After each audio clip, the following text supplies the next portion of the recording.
Isso. Agora é com você, Arthur. Que Deus abençoe você. Nós estamos falando sobre o tema, o maior pintor do mundo. E hoje à noite nós vamos continuar com esse tema, com o pastor Claudemir, trazendo a mensagem. E também, irmãos, relembrando que no dia 23 agora, nós temos a feira Criança Fazendo Arte.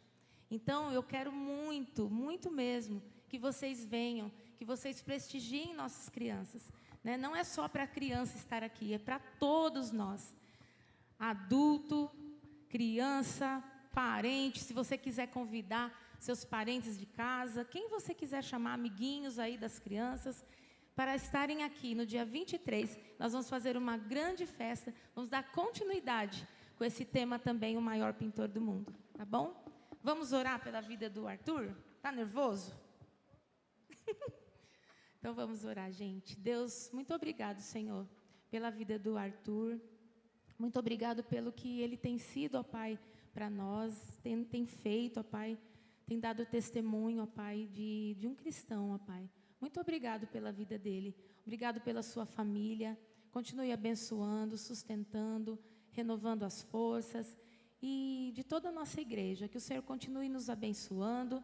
Que possamos, ó Pai, termos um dia hoje na Tua presença. Continuando, ó Pai, adorando. E à noite, ó Pai, que possamos celebrar com esse mesmo espírito, ó Pai, de alegria e de emoção, de amor, honrando o Teu nome e agradecendo, Senhor, sendo gratos por tudo que temos. Em nome de Jesus. Amém. Bom dia, irmãos. Antes de tudo, eu gostaria de estar agradecendo por mais uma oportunidade de estar pregando aqui. E hoje, como a tia Kátia disse, eu estarei pregando sobre o maior pintor do mundo. Quando eu falo a palavra pintor, o que vem à mente de vocês? Bom, alguns devem ter pensado em Van Gogh, outros em Da Vinci ou em Pablo Picasso. Esses pintores realmente fizeram muitas obras boas, vendidas por milhões, mas nenhum deles fez uma obra tão boa comparada à obra de Deus. Eu peço que vocês abram as suas Bíblias em Gênesis, capítulo 1, versículo 1 ao 5.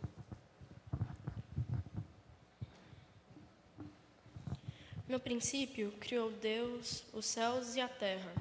A terra, porém, estava sem forma e vazia. Havia trevas sobre a face do abismo, e o Espírito de Deus pairava por sobre as águas. Disse Deus: haja luz, e houve luz. E viu Deus que a luz era boa, e fez separação entre a luz e as trevas. Chamou Deus a luz de dia e as trevas de noite. Houve tarde e manhã, o primeiro dia. Bom, aqui já vemos dois pontos muito interessantes para Deus ser o maior pintor do mundo. O primeiro deles é que ele criou o mundo sem nenhum modelo, nenhuma referência. A maioria dos artistas de hoje tem uma paisagem como referência ou uma pessoa de modelo. Mas Deus fez o mundo sem nenhum desses. Ele pensou e criou. E o segundo deles é que ele pintou o universo inteiro com uma variedade de cores, de animais. E ele ainda cria o mundo, pois o mundo é infinito. Bom, eu acho que todos aqui devem saber, mas não todos. Deus criou o mundo em 6 dias, primeiro criando a luz, depois ele criou a separação entre as águas e os céus, criou a terra, a vegetação, os animais marinhos e os animais terrestres. E depois ele criou o homem. E Deus, mesmo tendo feito esse mundo perfeito, com toda essa variedade, ele deixa nós tocarmos na natureza, modificarmos ela. Porque nós não criamos nada, tudo que nós fazemos é a partir dos materiais que Deus nos deu. Aquela famosa frase, na natureza nada se cria, tudo se transforma. E Deus nos dá e nos deu toda essa livre vontade de modificar a natureza e utilizar os recursos dela. Mas a Mona Lisa, no Museu de Louvre, ela é muito protegida por guardas de segurança e caso você chegue lá e toque nela, você não vai sair ileso de lá. Mas o que é mais importante, o mundo ou a Mona Lisa? Um mundo ou um quadro de Da Vinci ou outros pintores? Muitos protegem os quadros, mas quase ninguém está protegendo essa pintura perfeita de Deus. Com as queimadas, o desmatamento, está acontecendo, infelizmente, o aumento do efeito estufa, prejudicando a nós e a essa pintura que Deus fez. Então, nós temos que sempre estar cuidando dessa pintura.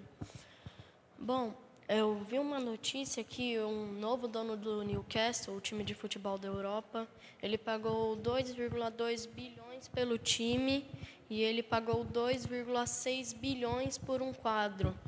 Todo esse dinheiro dá para cuidar da natureza e ajudar mais.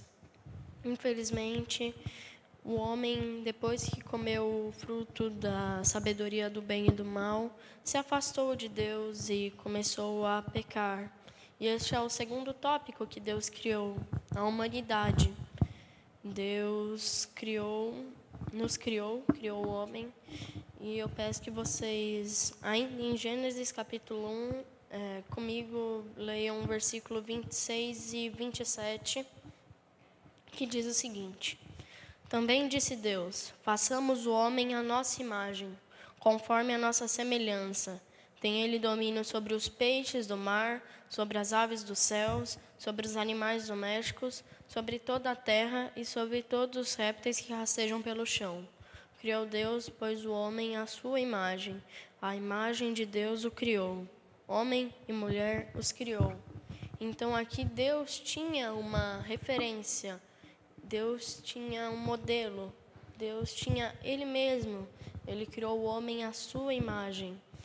E quando Deus criou o homem, Ele deu uma ordem. Ele criou o homem no Jardim do Éden. E lá, Deus disse que ele poderia desfrutar de todos os frutos e os animais que tinham lá. Mas ele não podia comer do fruto da árvore do bem e do mal. Mas, como quase todos aqui devem saber, infelizmente a serpente enganou o homem e o homem comeu o fruto da árvore proibida e começou a pecar. O homem era perfeito, mas assim como nós, ele virou um pecador. E nessa de se afastar de Deus, o homem começou a tentar pintar o seu próprio quadro. Eu não sei se os irmãos aqui lembram ou viram de uma reportagem que uma mulher na Espanha tinha uma pintura em uma das igrejas de lá. E essa pintura estava sendo desgastada e sendo quebrada com o tempo. Então, uma mulher idosa, sem experiência alguma, foi tentar restaurar esta pintura e não ficou como original, não ficou nem parecida. E a pintura que estava sendo desgastada era a pintura, eu vou usar a analogia, que era a pintura que Deus criou. E então, o homem, depois que comeu o fruto, foi a pintura que a mulher restaurou. E assim, o homem se afastou de Deus. E com tudo isso, o homem começou a criar as indústrias, a internet e tudo que nós conhecemos. E depois disso, o homem não conseguiu mais. Aquela era a pintura original. Eu não sei se vocês conseguem ver muito bem. Eu vou usar como foi a pintura que Deus pintou, o mundo perfeito, o homem. E após isso, o homem tentou restaurar a pintura e ela ficou desta forma. Não ficou parecida como a original e ficou pior do que estava no estado desgastado. E, bom, depois disso, Deus tentou se reconectar com o homem, mandando seu filho Jesus. Deus, ele fez Jesus a partir de seu sangue. A cor que Deus pintou Jesus com seu próprio sangue. E assim, uma tentativa de se reconectar com o homem. E, bom, Jesus foi um salvador, mas mesmo assim, desde seu nascimento, ele foi perseguido. Ele foi perseguido por Herodes, depois por todos aqueles que queriam matar Jesus porque não acreditavam naquilo e tinham repulsa dele. Bom, e Jesus veio para nos restaurar, como diz a música que cantamos. O mal tentou destruir, mas veio Jesus para nos ajudar e morrer na cruz, e salvar nós e perdoar nossos pecados. Eu peço que vocês abram as suas Bíblias em Isaías, capítulo 1, versículo 18.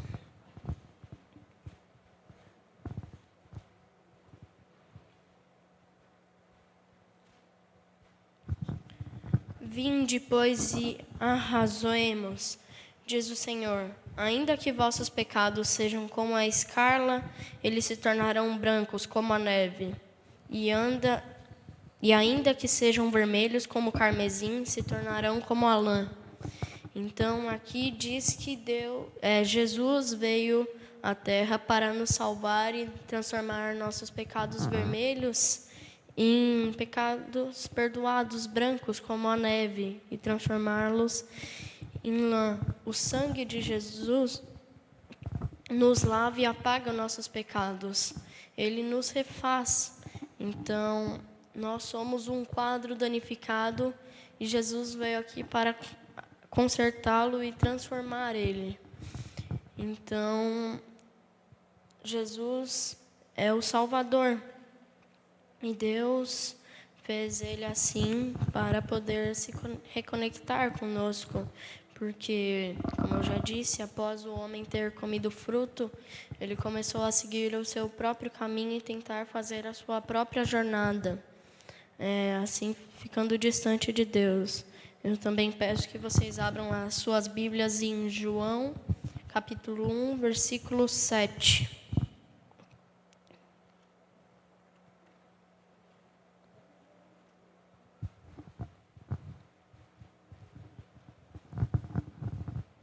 E o Verbo se fez carne e habitou entre nós, cheio de graça e verdade, e vimos a sua glória, glória como do unigênito do Pai. Então, Deus veio como forma de homem para a terra e nos salvar dos nossos pecados. Jesus é uma das pinturas mais lindas que Deus criou. E a maior prova de amor que Deus nos ama é que Ele mandou o seu único Filho para a terra para nos salvar e nos lavar com o seu sangue. Bom, e eu também gostaria de acrescentar mais um ponto, que mesmo depois que Jesus veio e nos salvou, nós continuamos sendo pecadores, mas Ele perdoa nossos pecados e deixa Ele como pecados brancos, sem serem vermelhos. E Deus ainda cria as coisas. Deus criou e ainda cria o visível e o invisível. Deus criou todas as galáxias, tudo o que conhecemos e o que não conhecemos. E eu peço que vocês abram as suas Bíblias em Salmo, capítulo 139, versículo 13 ao 14.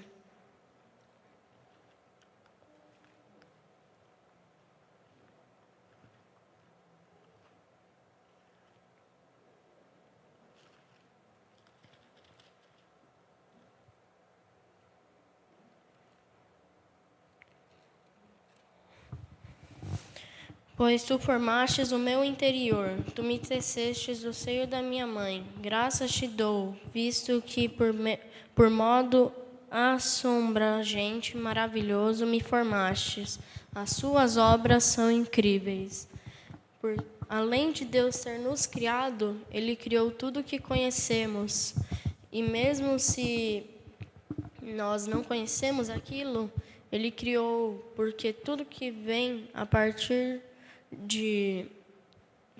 da natureza, Deus criou. E eu gostaria de fazer uma pergunta a vocês. Vocês estão cuidando bem da obra que Deus fez, dessa perfeita obra? Vocês são o quadro restaurado de Jesus ou o quadro que o homem fez quando comeu o fruto proibido? Bom dia e mais uma vez muito obrigada por essa oportunidade.